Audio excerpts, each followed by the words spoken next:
Hello আমার দুষ্ট প্রিয় মিষ্টি বন্ধুরা, তোমরা সকলে কেমন আছো? বন্ধুরা, তোমাদের জন্য নতুন একটি গল্প নিয়ে চলে আসছি। বন্ধুরা, তোমরা আমাকে যে পরিমাণ সাপোর্ট করেছো সেটা বলার মতো ভাষা নেই আমার কাছে। বন্ধুরা, গল্পটি না টেনে শেষ পর্যন্ত দেখলে আশা করি তোমাদের দাঁড়িয়ে যাবে এবং তোমরা হাতের কাজ করতে বাধ্য হবে। চলুন বন্ধুরা, গল্পটি শুরু করি। সান ফ্রান্সিসকো থেকে মাইল 30 দূরে ছোট্ট নির্জন এই শহরতলির আবহাওয়া বড়ই অদ্ভুত। সপ্তাহে বড়জোর দু-একটিবার রোদের মুখ দেখা যায়, বাকিটা সময় ঘুটঘুটে মেঘাচ্ছন্ন আকাশ নয়তো কুয়াশা ঢাকা ঝাপসা প্রকৃতি, তার উপর হাড় কাঁপানো ঠান্ডা তো আছেই। ঘরের মধ্যে কৃত্রিম তাপমাত্রা নিয়ন্ত্রণ ব্যবস্থা থাকায় সেই হিমধরা শীত ছুঁতে পারে না মানুষের শরীর। -0 ডিগ্রিতেও এদেশের মানুষের কর্মব্যস্ত জীবন অনড়। কিন্তু একা একা এভাবে রুমের মধ্যে বসে বসে ঠিক কতক্ষণ থাকা যায়? গত দুদিন ধরেই এভাবে কাটাচ্ছে অরু। খাও দাও আর ঘুমাও। আপাও সকাল হতে না হতেই হসপিটালে ছোটে। কৃতিক বাড়িতে থাকা না থাকা একই কথা, সে কখন আসে কখন যায় সেই ধারণাটুকু পর্যন্ত নেই অরুর। তাছাড়া এই বদমেজাজি লোকের সাথে মুখ দেখাদেখি না হওয়াটাই ভালো, এক কথায় গুড লাক। রুমের মধ্যে এদিক ওদিক পায়চারি করছে অরু। অলস মস্তিষ্কটা ভাবছে কি করা যায়, কিভাবে সময় কাটানো যায়। তখনই গুরুদায়িত্ব মনে পড়ার মতোই মনে পড়ে যায় নিখিল ভাইয়ের কথা। গত দুদিনে অরু তো ভুলে গিয়েছিল নিখিল ভাইয়ের সাথে একই দেশে আছে ও। কিন্তু মাত্র এই কয়েকদিনের দূরত্বে কিভাবে আপনাকে ভুলতে বসলাম আমি নিখিল ভাই? ওর অবচেতন মস্তিষ্ক বলল। ভালোবাসলে ভুলা যায়? তার মানে কি আমি তাকে ভালোবাসি না? না না, কি ভাবছি এসব? ভুলভাল চিন্তাদের দূরে ঠেলে দিয়ে নতুন ভাবনা সংযোজন করল ও, যে করেই হোক নিখিল ভাইকে খুঁজে বের করব আমি। কিন্তু কিভাবে? তখনই চোখ গেল বেড সাইড টেবিলে অয়ত্নে পড়ে থাকা মুঠো ফোনটার দিকে, যেটা গত দুদিন ধরে বন্ধই পড়ে আছে। অরু এগিয়ে গিয়ে ফোনটা হাতে তুলে নিল, মনে মনে ভাবল এটাকে চার্জ দিয়ে লাভ নেই কারণ ওর কাছে সিম কার্ড নেই। তাহলে এবার কি হবে? অরু পা দুলিয়ে খাটে গিয়ে বসে পড়ে। তারপর ভাবতে ভাবতে আনমনে বলে, আমাকে ধাপে ধাপে এগোতে হবে। সবার আগে নিখিল ভাইয়ের ভার্সিটি খুঁজে বের করতে হবে, আর সেটা জানতে হলে তিথিকে কল করতে হবে। একমাত্র ওই জানবে নিখিল ভাই কোনো ভার্সিটিতে হায়ার স্টাডিজের জন্য এসেছে। তারপর অ্যাড্রেস নিয়ে সোজা নিখিল ভাইয়ের মুখোমুখি। কথাটা ভেবেই লজ্জায় নিজের মুখে দুহাত চেপে মুচকি হাসে অরু। কিন্তু তিথির সাথে যোগাযোগ করার উপায় কি? বুদ্ধিদীপ্তদের মতো চোখ জোড়া বড় করে অরু বলল, আইডিয়া। এত বড় বাড়িতে নিশ্চয়ই একটা ল্যান্ডলাইন থাকবে। হ্যাঁ থাকবেই, শুধু খুঁজে বের করতে হবে। নিজেকেই নিজে আশ্বাস দিল ও। তারপর আর দেরি করল না, তৎক্ষণাৎ ডায়েরির পাতা থেকে তিথির নাম্বার টুকে রাখা পৃষ্ঠাটা ছিঁড়ে নিচের দিকে ছুট লাগাল নতুন কোনো সুযোগের আশায়। বেখেয়ালি অরু এক প্রকার নাচতে নাচতেই নিচে নেমে এলো। তবে শেষ সিঁড়িটা পেরোতেই ওর পায়ের উদ্যম গতি থেমে গেল, সেই সাথে হাস্যোজ্জ্বল মুখটাও চুপসে গিয়ে থমথমে দৃশ্য ধারণ করল। অন্ধকার হোল রুমে কালকের মতোই ডিভানে বসে টি টেবিলের উপর দুপা তুলে বাইক রাইডিং ভিডিও গেম খেলছে কৃতিক। অরু মনে মনে বিরক্ত হল। এত বড় হয়েও সারাদিন ভিডিও গেম খেলে এই লোক, আশ্চর্য, অফিস টফিস নেই নাকি? আবার হতেও পারে কোটিপতি বংশের একমাত্র উত্তরাধিকারী মেয়ে কুম্ভকর্ণ। নিজের মনের কথায় নিজেই ঠোঁট টিপে হেসে ওঠে অরু। সঙ্গে সঙ্গে মনিটরের গেমটা পজ হয়ে যায়। কৃতিক ভ্রু কুঁচকে ওর দিকে তাকিয়ে থাকে কয়েক সেকেন্ড, তারপর গম্ভীর স্বরে বলে, হোয়াট হ্যাপেন? এভাবে হাসছিস কেন? আমি বয়সে তোর থেকে ঠিক কত বছরের বড় তুই জানিস? অরুর হাসি থেমে যায়। চারদিকে ঘুটঘুটে অন্ধকার, তার সাথে নিস্তব্ধ পরিবেশ, কেবল মনিটর থেকে আসা মৃদু আলো ছাড়া আর কোনো আলোই জ্বলছে না হোল রুমে। জানালা থেকে শুরু করে কাচের দেওয়ালের পর্দাটা পর্যন্ত টেনে দেওয়া। এমন পরিবেশে কৃতিকের রাগী আওয়াজ বেশ ভয়ানকই ঠেকল অরুর কানে। আর এই মুহূর্তে কৃতিক যে ওর দিকে চোয়াল শক্ত করে তাকিয়ে আছে, ব্যাপারটা ভয়ের উপর যা থাকে সেখানে গিয়ে পৌঁছেছে। অরু এই নীরবতা ভাঙতে চাইল, তাই তো নিস্তব্ধতা কাটিয়ে রিনরিনা আওয়াজে বলল, আপনার অফিস নেই? কোন অফিস? এমা, কি বলছেন? আপনাদের company JK group. Wait, JK কি? তার মানে কোম্পানিটা আপনার নামে? আর কালকে ওই ভাইয়াটা আপনাকেই ডাকছিল জায়ান কৃতিককে ছোট করে জেকে। আঙুল নাড়িয়ে নাড়িয়ে অরুর করা বিশ্লেষণ কৃতিক শুনেছে কি শোনেনি কে জানে। ও আবারও মনিটরে নজর দিয়ে বলল, আমার সামনে একদম হাসবি না তুই। তোর হাসিটা বিশ্রী লাগে আমার। আর ওটা আমার নয়, তোর মায়ের অফিস। আর না ওখানে আমি বসি, তুই চাইলে অবশ্য বসতে পারিস। অরু মনে মনে ভরকায়। কি বলে এই লোক? আমি কেবল কলেজ পাশ করে এডমিশন নিলাম, উনি কি ঠাট্টা করছেন? মানুষ এত সিরিয়াস ফেস নিয়েও ঠাট্টা করতে পারে? অদ্ভুত। অরু আর ঘাটায় না, কৃতিককে বেশি ঘাটালে হুট করে কি জানি কি অপমান করে বসে তার ইয়ত্তা নেই। তাই অরু কথা ঘুরিয়ে বলে, বলছি যে লাইটটা জ্বালাতাম, একটু কাজ ছিল। নো। সচকিত জবাব আসে কৃতিকের দিক থেকে। কিন্তু কেন? আমার অন্ধকার ভালো লাগে, তাই যা করার এই অবস্থাতেই করে যা। হালকা নিঃশ্বাস বেরিয়ে এলো অরুর বুক চিরে। কৃতিক বলেছে মানে সে কথা এক চুলও নড়বে না। তাই অন্ধকার হাতরেই ল্যান্ডফোনের সামনে গিয়ে সফেদ কার্পেট বিছানো মেঝেতে বসে পড়ল অরু। কাগজ থেকে খুব সাবধানে নাম্বারটা টুকে কল লাগালো তিথির নাম্বারে। কয়েকবার রিং পড়তেই কল ধরেছে তিথি। বাংলাদেশে তখন রাত 10টা কি 11, তবুও কথা শুনে মনে হচ্ছে ঘুমে কাতরাচ্ছে তিথি। তিথি, আমি অরু বলছি। কেমন আছিস? তিথি চমকায়। একে তো বিদেশি নাম্বার, তার উপর দেশে থাকতেই সকল যোগাযোগ বন্ধ করে দিয়েছিল অরু, এখন হুট করেই আবার কেন কল দিল? তিথি কিছু বলবে তার আগেই অরু বলে, তিথি আমার তোর সাথে অনেক কথা আছে, সব খুলে বলবো তোকে।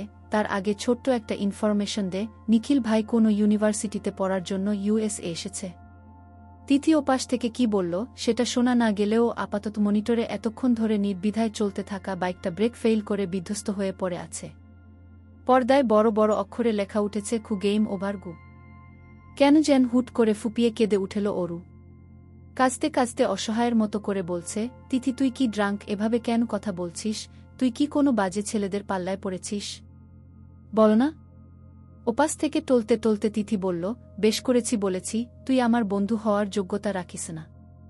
আমাদের ফ্রেন্ডশিপটাকে কোনোকালেই গুরুত্ব দিসনি তুই, উল্টে সবসময় আমাকে আর নীলিমাকে ইউজ করে গেছিস। এটা বল, ওটা বল, এটা জানা, সেটা জানা, কেন রে? আমি কি তোর চাকর? তোর ইনফরমেশন কালেক্ট করাই কি আমার কাজ? তার উপর সবসময় এমন ভাব করে এসেছিস যেন তুই পারফেক্ট, তুই কৃতিক কুঞ্জের মালকিন। আর আমরা কি? লেইম। কি বলছিস এসব তিথি? তোর মাথা ঠিক আছে? খানিকটা তাচ্ছিল্যে হেসে তিথি আবারও বলে, আরেফ তুই তো আসলেই কচুরিপানা রে। আমার মাথা ঠিক আছে কি নেই সেটা জিজ্ঞেস করার তুই কে? আমি তো এই ভেবে তোকে বন্ধু বানিয়েছিলাম যে তুই অত বড় বাড়ির মেয়ে, পুরান ঢাকার নামকরা রিয়েল এস্টেট ফ্যামিলি বিজনেস তোদের। ও মাই গড! কিন্তু তুই তো আসলে ও বাড়ির কেউই নাস, আশ্রিতা মাত্র। তোদের জন্য ওই বাড়ির একমাত্র ছেলে জায়ান কৃতিক চৌধুরী নিজ বাড়িতে পা রাখে না পর্যন্ত। তাহলে ভাব তোরা কত নীচ। আর তোর সাহস দেখে তো আমি রীতিমতো অবাক হচ্ছি, তুই কিনা নিখিল ভাইয়ের খোঁজ করছিস। তুই জানিস নিখিল ভাই কত বড় সায়েন্টিস্ট হবে? তুই তার নখের যোগ্যতাও রাখিস না অরু। তাই তোর ভালোর জন্যই বলছি, ওনার বউ হওয়ার যে দিবাস্বপ্নটা দেখছিস না, সেটা এবার বন্ধ কর। আর যাই হোক, নিখিল ভাইয়ের মতো হাই স্ট্যাটাসের ছেলে অন্তত তোকে বিয়ে করবে না। অরু চোখ দুটো বন্ধ করে সমস্তটা শুনে গেল। এই ভয়টাই তো পেয়ে এসেছিল এতগুলো বছর ধরে। আজ এত দূরে এসেও সেই ভয় থেকে পালাতে পারল না ও।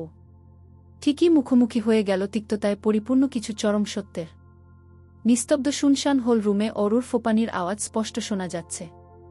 অরু কান্না ভেজা গলায় আরও একবার তিথিকে অনুরোধ করল, প্লিজ তিথি, তুই আমাকে যা খুশি বল, আমি শুনব, শুধু নিখিল ভাইয়ের ভার্সিটির নামটা বল প্লিজ। তুই না বললে আমি আর কোনো দিনও নিখিল ভাইকে খুঁজে পাব না। রিডিকিউলাস।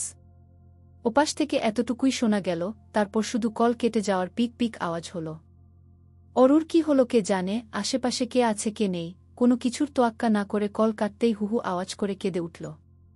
হয়তো নিজের ঘনিষ্ঠ বন্ধুর কাছ থেকে এই তিরস্কারটা মোটেই হজম করতে পারেনি ও।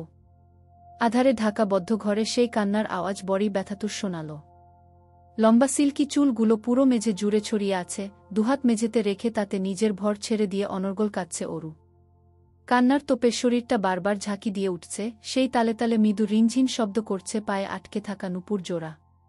পেছন থেকে ওর কালো মেঘের মতো ঘন চুল দেখে যে কেউ বলবে ডিজনি প্রিন্সেস রূপাঞ্জল তার সবচেয়ে দুঃখের সময় পার করছে। কিন্তু সবার দৃষ্টিভঙ্গি এক নয়, ধ্যান ধারণাও এক নয়, কারো ক্ষেত্রে হৃদয়টা হয় বরফের মতোই নির্জীব আর অনুভূতিহীন। সামান্য কান্নাকাটি দিয়ে সেই বরফ গলানো দুষ্কর।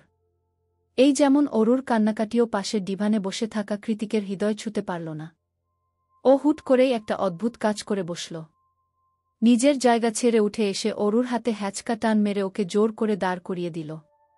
তারপর ওই হাত ধরেই টানতে টানতে দরজার বাইরে বের করে দিয়ে বলল, আউট। অরু কিছু বুঝে ওঠার আগেই শব্দটা উচ্চারণ করে ধাপ করে দরজা আটকে দেয় কৃতিক। তারপর ভেতরে গিয়ে মেঝেতে পড়ে থাকা কাগজের টুকরোটা তুলে হাত মুষ্টিবদ্ধ করে পকেট হাতরে ফোন বের করে কাউকে কল লাগায়। আমি একটা নাম্বার ফরওয়ার্ড করেছি তোকে, এর A to Z সব ইনফরমেশন চাই। এস সুন এস পসিবল। বাইরে এলোপাথারি ঠান্ডা হাওয়া বইছে। শুধু ঠান্ডা বললে ভুল হবে, মারাত্মক ঠান্ডা। আকাশটাও মেঘাচ্ছন্ন, যখন তখন বৃষ্টি চলে আসতে পারে। এত ঠান্ডা সয়ে অভ্যাস নেই অরুর, তার উপর ওর পরনে কোনো শীতের কাপড়ও নেই, এক কথায় যান যায় যায় অবস্থা। অরু একটু সময় নিজের কান্নাকাটি থামালো, তারপর দুহাত দিয়ে সজোরে দরজা ধাক্কাতে লাগল। কৃতিক বয়সে অরুর চেয়ে অনেক বড়, তার উপর সম্পর্কটা এতটাও সহজ নয় ওদের, তাই কখনোই কৃতিককে কিছু বলেনি, ডাকেনি অরু। কিন্তু এই মুহূর্তে একটু দ্বিধা নিয়েই ডাকতে শুরু করল ও। ভাইয়া, কৃতিক ভাইয়া, দরজা খুলুন না, আমি ঠান্ডায় জমে যাচ্ছি তো। ভাইয়া। ওপাশ থেকে কোনরূপ প্রতিক্রিয়া এলো না। এভাবে ঠিক কতক্ষণ ডেকেছে মনে নেই অরুর। ডাকতে ডাকতে এক পর্যায়ে দরজার সামনেই ক্লান্ত হয়ে বসে পড়ে, ঠান্ডায় নীল হয়ে যাওয়া অসহায় অরু। হাইওয়ে ধরে এগোলে রাস্তার একপাশে পেট্রোল পাম্প আর অন্য পাশে ম্যাকডোনাল্ডস এর বিশাল ক্যাফেটেরিয়া। এই ছোট্ট শহরটা বেশ নীরব, তার চেয়েও নীরব এই স্টেটটা। যে কয়েকটা ফ্যামিলি আছে তারাও বৃদ্ধ বৃদ্ধা, নয়তো কৃতিকের মতো একঘেয়ে। মোদ্দাকথা, যারা কোলাহলমুক্ত নির্বচ্ছিন্ন জীবন পছন্দ করে তারাই এই স্টেটে থাকে, নয়তো সান ফ্রান্সিসকো থেকে এতটা দূরে এমন নির্জন পরিবেশে সারাদিন কাটিয়ে দেবার মতো অযথা সময় কারোরই নেই। দুপুর বেলা হওয়াতে ক্যাফেটেরিয়ায় বেশ কিছু মানুষ আছে, তারা যে যার মতো ছাদ গোল টেবিলে বসে একটু একটু কফির সিপ নিচ্ছে আর গল্প করছে। লাল সাদা লোগোর একটা গোল টেবিলে প্রত্যয় ও বসে আছে। মাত্রই একটা গরম কফি শেষ করল সে। এখন একটু নিকোটিনের ধোঁয়া ছাড়ার জন্য মনটা নিষ্পিস করছে, তাই ঠোঁটের কোণে সিগারেট নিয়ে বা হাত দিয়ে দিয়াশলাই জ্বালানোর চেষ্টায় আছে ও। তখনই ম্যাকডোনাল্ড লোগো টি-শার্ট পরিহিত একটা ব্রাউন স্কিনটোনের মেয়ে এসে ওর সামনে দাঁড়াল। ঠোঁটের ভাঁজে একগাল হাসি টেনে বলল, sorry sir, smoking is not allow. প্রত্যয় মাথা তুলে একবার চাইল, একদম হুট করে চোখে চোখ রাখল, অতঃপর হারিয়ে গেল। মেয়েটা সাদা ফ্যাটফ্যাটে চামড়ার নয়, বরং দুধে আলতা রঙের মায়ায় ভরা চেহারা, তার প্রশস্ত হাসিতে স্নিগ্ধতা যেন উপচে পড়ছে ওর। ডাগর ডাগর চোখে কোনো কৃত্রিম সৌন্দর্য নেই, চোখের নিচের সূক্ষ্ম ডার্ক সার্কেলটাও তার সৌন্দর্যের শামিল। প্রচণ্ড ঠান্ডায় ক্যালিফোর্নিয়ার মানুষের যখন দিনাতিপাত করাই দুষ্কর, ঠিক তখনই প্রত্যয় আবিষ্কার করল, এক অজানা উষ্ণতায় ছেয়ে যাচ্ছে ওর হৃদয়ের কানায় কানায়। নিষ্প্রভ তাকিয়ে থাকতে থাকতে ঠান্ডা হাওয়ায় ওর চোখের কোণে জল জমে গিয়েছে, তাও মনে হচ্ছে এটা শীত নয়, বসন্ত। এটা বরফ গলা হাওয়া নয়, বরং বাসন্তিক মনমাতানো হাওয়া। লোকটা এক ধ্যানে তাকিয়ে আছে দেখে এবার একটু ইতস্তত হয়ে হাত নাড়ল অনু। Hello sir. প্রত্যয়ের ধ্যান ভেঙে যায়, ও তৎক্ষণাৎ হুড়মুড়িয়ে সিগারেটটা ডাস্টবিনে ছুঁড়ে ফেলে দেয়। Thank you sir.